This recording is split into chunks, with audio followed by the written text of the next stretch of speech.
Roy Anderson lived in Baldwinsville, and he experienced a day of fishing gone terribly wrong.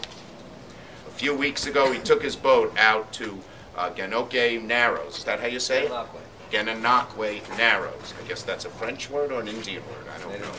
But anyway, Gananoque Narrows, just as he had done for years and years, he was carrying his Canadian fishing license. And he headed out to his favorite spot, which happens to be in Canadian waters. He had gone there year after year. As he sat in his boat unanchored, Roy was shocked because the Canadian Border Service officers boarded his boat, seized his boat, and demanded he pay $1,000 to get it back. The reason, it turned out, is that Mr. Anderson had not reported his presence in Canada at a port of entry. Mr. Anderson's boat season is now affecting some of the competitive fishing tournaments, which are huge economic drivers in the summer months. The New York Bass Chapter Federation already had to make Canadian waters off limits to anglers. Another tournament to be held here on July 28th, right here in Clayton, is considering how to adjust the tournament after recent events.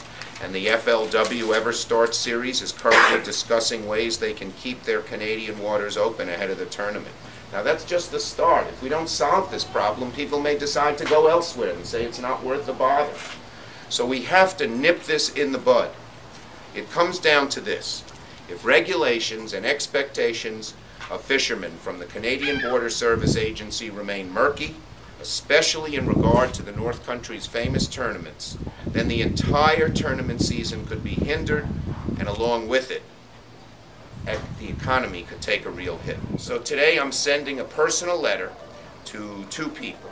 The Acting Customs and Border Protection Commissioner, Alan Burson, who fortunately needs to be voted on by my Finance Committee to get approved, so we have a little clout there, and to Canadian Border Services Agency, his analog in Canada, he's called Luc Portelance. Anyone, did I say that one right? Your guess is good. Okay. I said it right.